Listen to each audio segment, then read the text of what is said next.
আসসালামু আলাইকুম।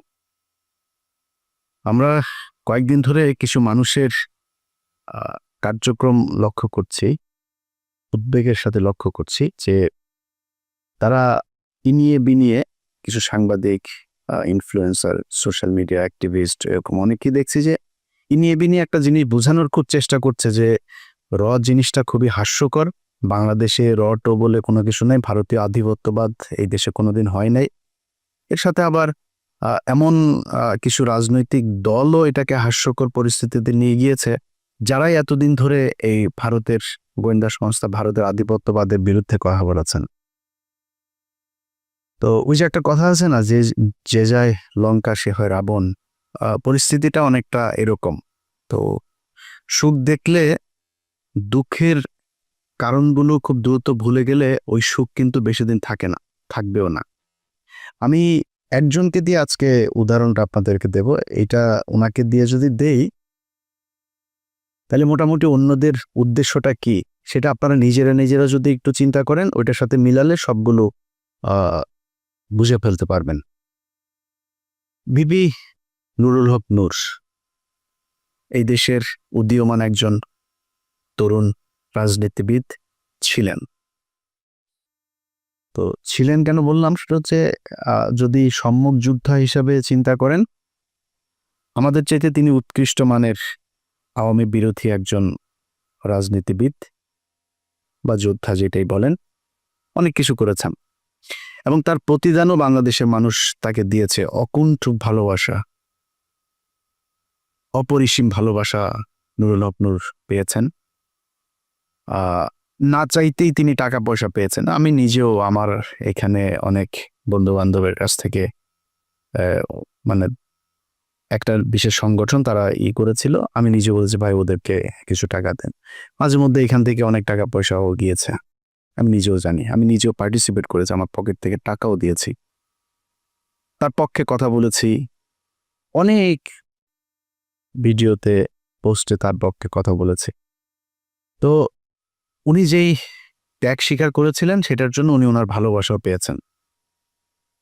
কিন্তু একটা জিনিস বলে রাখি, বিবি নুরুল হক নূর তিনি একজন সাহসী মানুষ। তিনি ঢাকা বিশ্ববিদ্যালয়ে যেই সময়ে যেভাবে কথা বলেছেন, যেই মার খেয়েছেন, আমি নিজে হলেও মানে ভাহ মারার কিছু নাই, আমি নিজে হইলেও ওই ধরনের পরিস্থিতিতে ওইভাবে সামনাসামনি গিয়ে এই মারামারি মার খাওয়া এই পর্যন্ত টিকতাম কিনা আমি জানি না। কিন্তু তিনি সেটা করেছেন। বাট আরেকটা জিনিস বলে রাখি, পৃথিবীতে যত মানে চোর বাটপার ডাকাত, তারপরে প্রতারণার সাথে জড়িত যারা ছিনতাইকারী, সাহসী লোক কিন্তু আওয়ামী লীগের লোক কিন্তু সাহসী আছে, বুঝছেন? এই মানে বেশিরভাগ চোর বাটপার এই একটু উচ্ছৃঙ্খল টাইপের, হিংস্র টাইপের, যাদের ভেতরে কোনো মনুষ্যত্ববোধ কাজ করে, এই ধরনের লোকজন কিন্তু আওয়ামী লীগ করে বেশি। তো সাহস আছে, মার খেতে পেরেছেন, এটা দিয়ে সবকিছু পরিমাপ করা যাবে না। তখনই যাবে যখন আপনার সবকিছু দেশের জন্যই হবে। একটা সময় এসে মানুষের কাছ থেকে বিকাশের টাকা পয়সা নিয়ে ভাইকে গাড়ির ডিলারশিপকে করে দেয়া, কাতারে যায় তারপরে ব্যবসা করা, দুবাইতে গোল্ড স্মাগলারদের সাথে ব্যবসার পার্টনার নেয়া, এগুলি করলে ওই সাহসটা আমাদের কাছে মনে হইতে পারে দেশের জন্য না, আপনার নিজের ফেম, নিজের জেদ, নিজের ক্ষমতা আপনার কাছে নেয়ার জন্য, ক্ষমতায় যাওয়ার জন্য আপনি এটা করেছেন।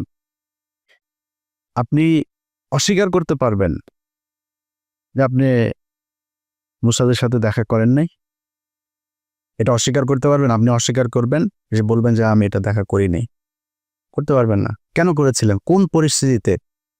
কোনো পরিস্থিতিতে আপনি করতে পারেন সেটা, কিন্তু আপনি করেছেন।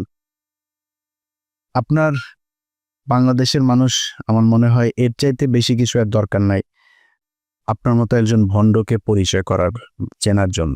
ওইটাই এনাফ, গুড এনাফ। এখন এরপর আপনি রাজনীতি করছেন, আমরা কিন্তু তেমন কিছুই বলছি না। আপনার মতো আপনি করেন, সব চিটার বাটপার দিয়েই তো রাজনীতিটা চলছে এই দেশে। আপনার মতো আরেকটা ছোট চিটার যোগ হইলো, সমস্যা কোথায়? কিছু সময় তো আপনি হাসিনার বিরুদ্ধে কথাবার্তা বলেছেন, গুড, করেন, কোনো সমস্যা নেই। হঠাৎ করে এসে আপনি আমাদের বিরুদ্ধে কথা বলা শুরু করলেন। আপনাদেরকে বলে রাখি, ওনার সাথে তো আমার এই মানে গতকালকেও ওনার সাথে আমার টেক্সট চালাচালি হয়েছে। উনি টেক্সট পাঠিয়েছেন, একটা মেসেজ পাঠিয়েছেন, কি পাঠিয়েছেন, কি বলতে চেয়েছেন ওইটা আমি শেষ অংশে বলছি আপনাদেরকে। তো ওনার সাথে ভালো সম্পর্ক। এর মাঝখানে একবার ওই যে মুসালের সাথে দেখা করার পরে আমি ওনার বিরুদ্ধে একটা ভিডিও করেছিলাম, উনি কিভাবে মানুষের কাছ থেকে টাকা পয়সা টয়সা নেয় এটা নিয়ে। তারপরে আবার ওনার সাথে সম্পর্কটা উনি ভালো করেছেন। তা আমি চিন্তা করেছি খামাখা ওর সাথে ঝামেলায় যাওয়ার দরকার নেই, ঝামেলায় যায়নি। হঠাৎ করে এসে আপনি 2 দিন আগে বিদেশে বসে থাকা ইউটিউবার, ফেসবুকার এরা হচ্ছে গিয়ে বাংলাদেশে পরিস্থিতি ঘোলা করার চেষ্টা করছে, এইটা আপনি আরো 10 মাস আগে বলেন নাই কেন? তখন দিয়ে আমাদের কাছে হেল্প চাইতেন, বিভিন্ন প্রোগ্রামের দিতেন, লিঙ্ক দিতেন, তখনই বলতেন। তখন বললে বুঝতাম যে না, আসলে আমরা কোথায় এই দেশে বিশৃঙ্খলায় তৈরি করতে চাই। আপনি সেখানে আরো কিছু খুব গুরুত্বপূর্ণ কথা বলেছেন। এই ল অ্যান্ড অর্ডার এটা তো এখনো মব জাস্টিস দিয়ে চলছে অনেক ক্ষেত্রেই।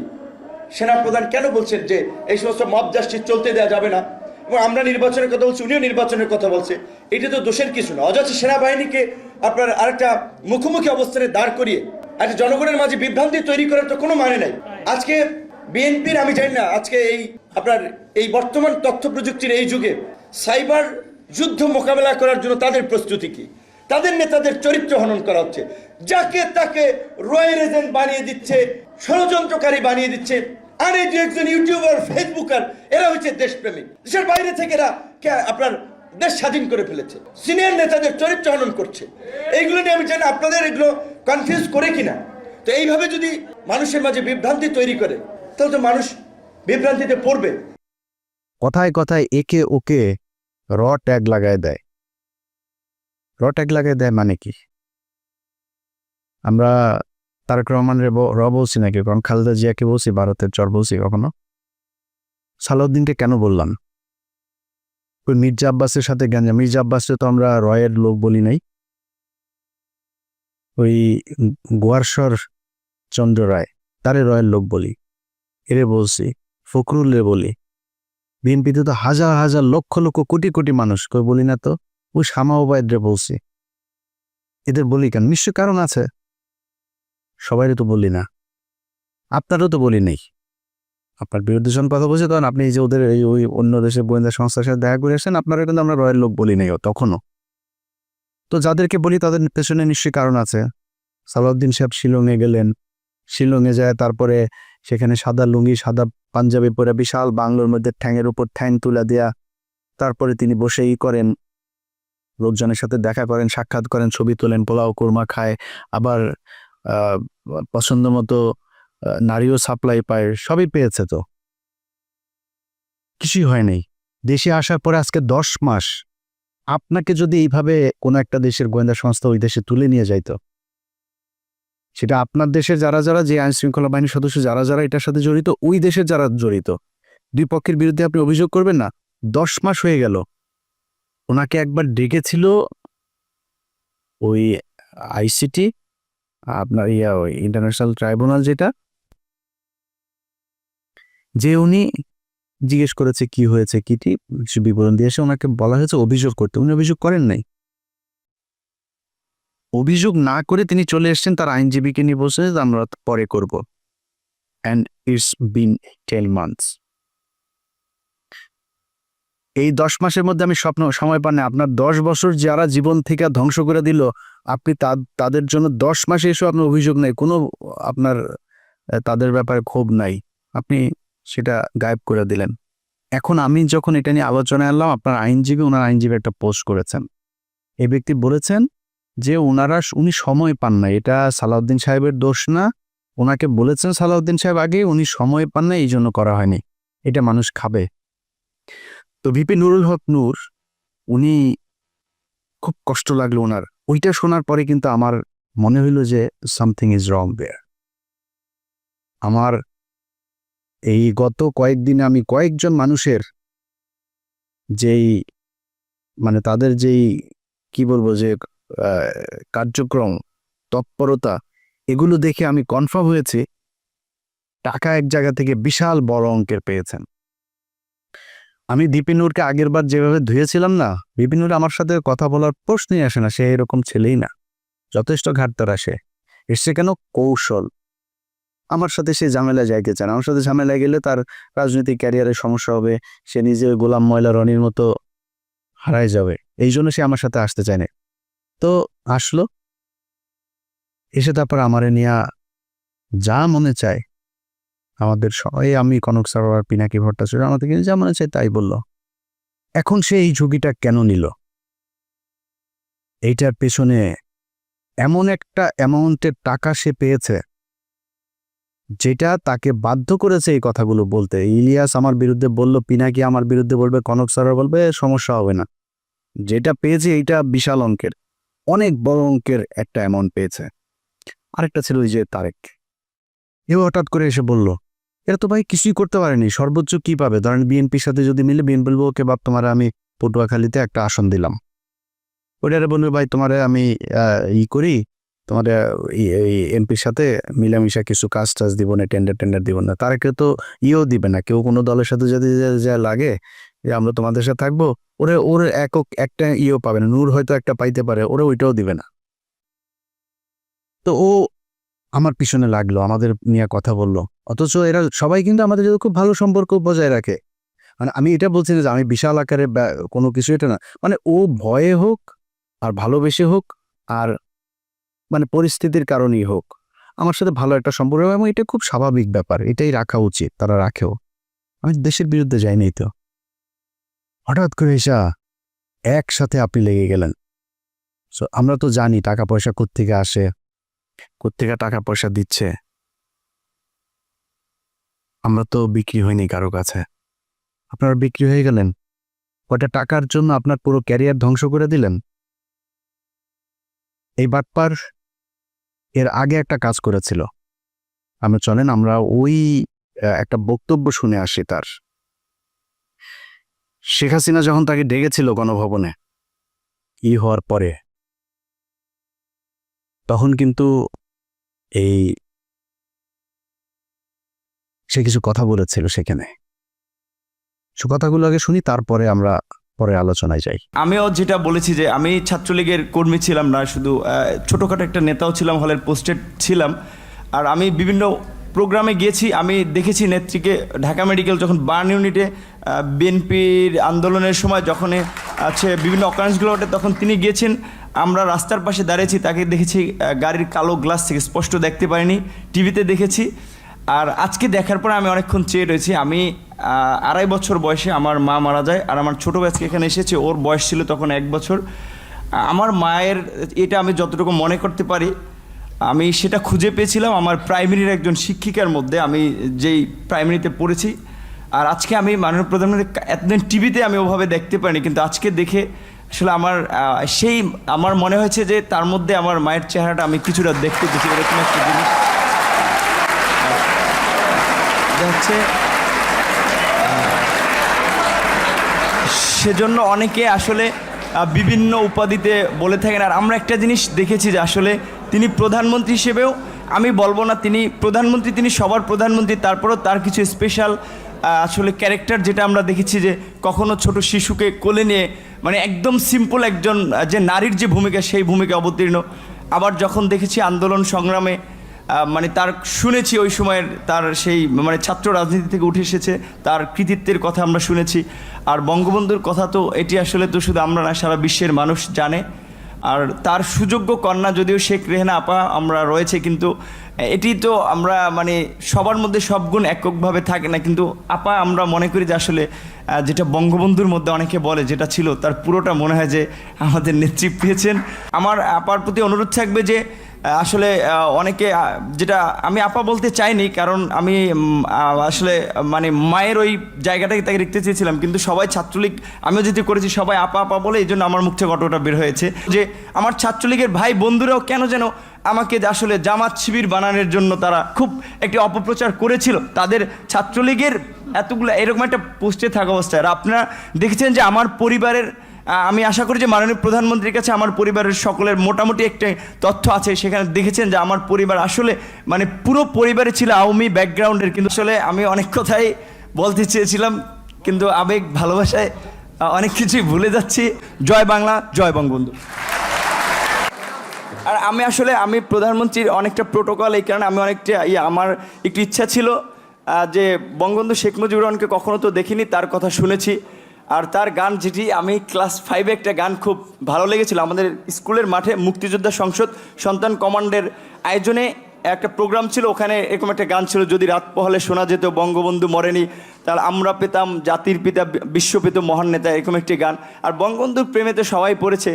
আর যেহেতু আমি বলেছি আমার মাকে আমি সেই 2.5 বছর বয়সে হারিয়েছি, আমি তো প্রথমে আমার ইচ্ছা ছিল যে আমি মাননীয় প্রধানমন্ত্রীকে, যেমন ভারতের নরেন্দ্র মোদী আমরা দেখেছিলাম মাননীয় প্রধানমন্ত্রী যখন গিয়েছেন কোনো রকম প্রোটোকল ব্রেক করেই তিনি তাকে ওয়েলকাম জানিয়েছিল, আমার একটা ইচ্ছা ছিল তাকে মানে একদম ঝটিকা আগে তাকে সালাম করাটা, কিন্তু আমি ভাবছি তার পিছনে যেহেতু তার নিরাপত্তা রক্ষীরা রয়েছে সেটা বিঘ্ন ঘটবে কিনা, এই জন্য আমি যাইনি।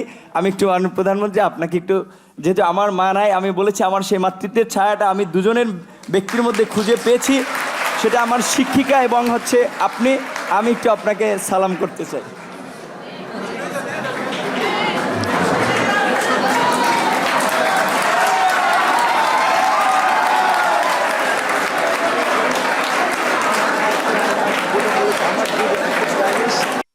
আচ্ছা, এই যে বক্তব্যটা সে দিয়েছে, এই বক্তব্যটা আপনারা শুনলেন। এই বক্তব্যটার কনক ভাই তার ইউটিউবে 2 দিন আগে আরেকবার দিয়েছে, ওইটার লিঙ্ক আবার আমি আমার ফেসবুকেও শেয়ার দিয়েছিলাম। তো শেয়ার দেওয়ার সেটা আবার তার চোখে পড়েছে, পড়ার পরে সে সকাল থেকে কিন্তু আমি ভিডিও যখন রেকর্ড করছি, এটা হয়তো আপনারা কালকে দেখবেন, সে সকাল থেকে কনক ভাইকে অনেকবার ফোন দিয়েছে। আমি কনক ভাইয়ের সাথেই ছিলাম, অনেকবার ফোন দিয়েছে সে। ও আমরা অন্য আলাপে ছিলাম, ফোন টোন ধরা হয়নি কার। একটু পরে সে তার ফেসবুকে পোস্ট করেছে, এসব ইউটিউবাররা তার পিছনে আগেও লেগেছিল, সে পাত্তা দেয় নাই, একটা পোস্ট করেছে সে তার ফেসবুকে। তো সে আমাকে একটা লিঙ্ক পাঠিয়েছে, এর কিছুক্ষণ আগে আবার একটা লিঙ্ক পাঠিয়েছিল আমাকে, সে ব্যাখ্যা দিয়েছে। সে ব্যাখ্যায় সে বলেছে, কি বলেছে চলেন ব্যাখ্যাটা আগে শুনি। ওই যে শেখ হাসিনার ওইখানে গণভবনে গিয়ে যে বক্তব্য দিয়েছিল, সেটা ব্যাখ্যাতে তার জবাবটাতে আপনারা সন্তুষ্ট হন কিনা চলেন শোনা যাক। আমার কাছে ফোন আসলো তৎকালীন প্রধানমন্ত্রীর কার্যালয়ের থেকে, যে ডাকসুর সমস্ত প্যানেলকে তিনি চায়ের আমন্ত্রণ জানিয়েছে। যাওয়ার সিদ্ধান্ত নেওয়ার আগেই তখন আমার বাবাকে এই পটুয়াখালী থেকে ঢাকায় নিয়ে আসা হয়, এবং নিয়ে এসে তাকেও কিছুটা আসলে যে আতঙ্কিত করা হয়, আপনার ছেলে যদি না যায় আপনার ছেলেকে মেরে ফেলতে পারে। যে দেখেন খালেদা জিয়ার মতো একজন বিশাল মাপের নেত্রী, তাকে জেলে নিয়েছে, বিএনপির নেতাকর্মীরা কি আন্দোলন করে তাকে বের করতে পেরেছে? সে যদি না যায় এটার জন্য তার পরিণতি কিন্তু চরম আসলে খারাপ হতে পারে। তো এখন আমার মা নেই, তো আমার বাবা আসলে এক প্রকারে আমার বলা চলে যে খুব ক্ষমা চাওয়ার মতো, যে বাবা আমি তো তোদেরকে মানুষ করেছি, আমি তোদের কাছে কিছু চাই নাই, বলি নাই, তোরা বিশ্ববিদ্যালয়ে পড়স, আমি তোর একটা অনুরোধ করি যে যেহেতু প্রধানমন্ত্রীর পক্ষ থেকে দাওয়াত করা হয়েছে, গণভবনে যাও। উনি স্বাভাবিকভাবেই যে একজন মায়ের জাতি, তো ওনাকে তুমি সেভাবেই সম্মান করবা। আমার বাবাই আমাদেরকে তখন মায়ের আদর বাবার আদর দুটো দিয়ে বড় করেছে। তখন আসলে আমি খুব একটা দায়বদ্ধতার মধ্যে পড়ে যাই যে আমার বাবার কথা বা বাবার একটা আকুতি, বা আমি নিজে যে ক্যারেক্টারের বলা চলে, সেটা আমার বাবার অনুরোধের কারণে। এবার আপনারা বলেন, তার এই যেটা সে বলেছে এটাতে আপনারা সন্তুষ্ট কিনা? আপনারা নিজের কাছে জিজ্ঞেস করেন। দেখেন, তাকে নাকি তার বাবাকে চাপ দিয়ে তারপরে তাকে সেখানে যেতে বাধ্য করেছে। বাবাকে আপনার কি মনে হয় বিপি নূর যা যা করেছে সেটা যদি সাজানো নাটক না হয়, আমার তো মনে হয় প্রতিটা ঘটনাতেই তার বাবা মাকে চাপ দিয়েছে।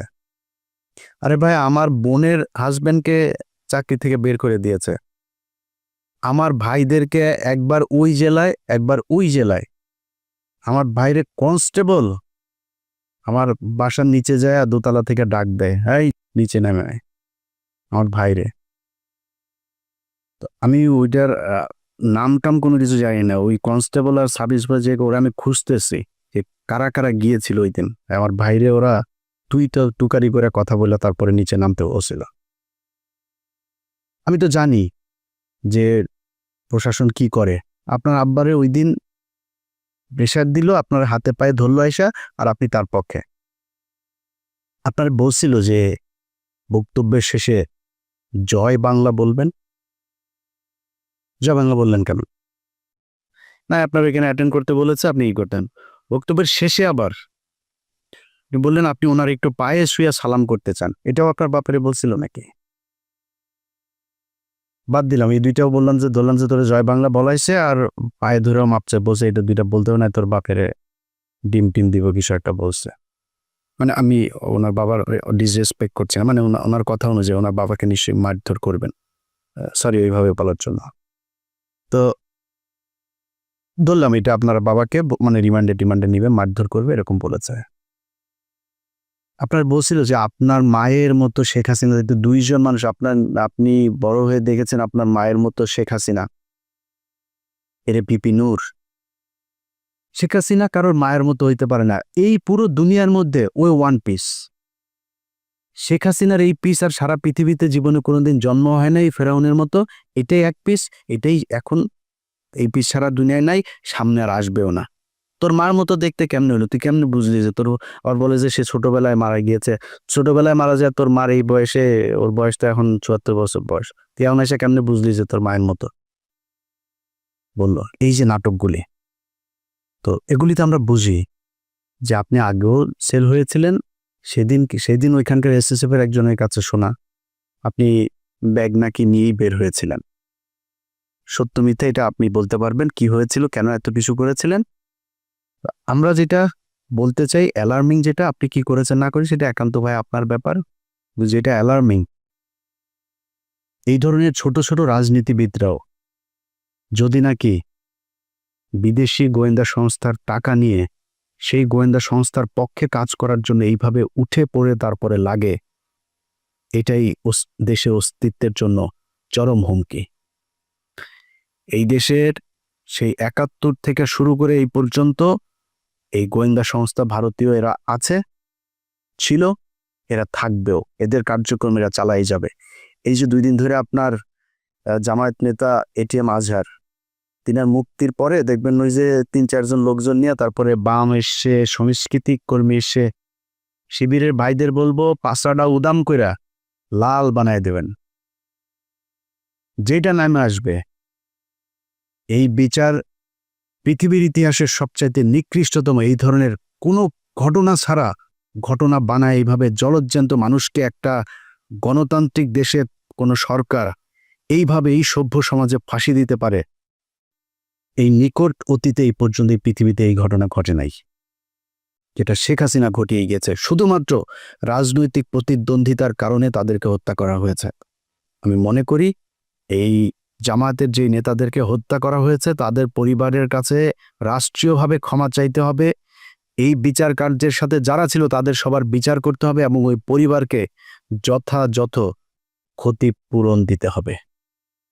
এটার বিরুদ্ধে যারা যারা কথা বলছে এখন, যারা এই মাঠ গরম করার চেষ্টা করছে, সব কটা রয়ের টাকা খায় তারপরে করছে। তারা টাকা দেয়, এই যে সচিবালয় দেখেন ভাই, পাশার মধ্যে লাতিতে বার করে দেন সচিবালয়, চাকরি নেওয়ার জন্য পোলাপান বসে আছে, সচিব নাই তাও বানাইতে আপনার সময় লাগবে। আরে ভাই এই যেগুলি এখন আন্দোলন করছে, আর এই আন্দোলন করছে তাদেরকেও যে আমি খুব বেশি দোষ দিব তা না, হঠাৎ করে এসে এই অধ্যাদেশ দেওয়ার কারণটা কি, এটা কেন দিলে, এটার পেছনে আমার মনে হয় দেখা উচিত। তো এই মাঠ যারা গরম করার চেষ্টা করে এখন কোনো কারণ ছাড়া, এদের ব্যাপারে আমি মনে করি এনসিপি, জামায়াত ইসলাম, ছাত্রদল সবারই মাঠে থাকা উচিত, খুব তীক্ষ্ণ নজর রাখা উচিত। যে বিষয়টা নিয়ে কথা বলেছি সেটা দিয়ে শেষ করি ভাই। আপনাদের টাকা পয়সার দরকার আছে আমি জানি, ভিপি নূর আপনি অনেক সম্মান পেয়েছেন এই দেশে, আমার মনে হয় ওইটা নিয়ে সন্তুষ্ট থাকলে অনেক বেশি ভালো হইতো। অনেক টাকার মালিক হইতে পারেন নাই, অনেক টাকার মালিক হওয়ার দরকারও নাই। আপনার এক সময় টাকা পয়সা ছিল না, আপনার টাকা পয়সা দিয়ে এই দেশের মানুষ চালায় নাই, তখন কিন্তু এই দেশের মানুষ আপনার বিকাশ নূর বলে নাই।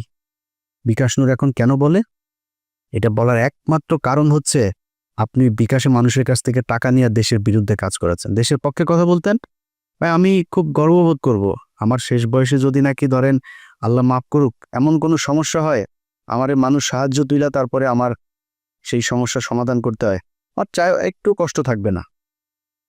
আমি এইখানে বিশাল রাজকীয় জীবনযাপন করি না, এই যে কথা বলছি না, এই ছোট্ট একটা ঘরের মধ্যে ওই যে পেছনে দরজা, খুব সমস্যা হয় মাঝে মধ্যে, ওই রুম থেকে বের হইতে পারে না আমি ভিডিও তৈরি করার সময়। একদম আক্ষেপ নাই, ছোট বাসায় আছি, আলিশান জীবনযাপন করি না, সমস্যা নেই তো। ধরেন এই চেয়ে একটু ভালো বাসায় থাকতে পারতাম।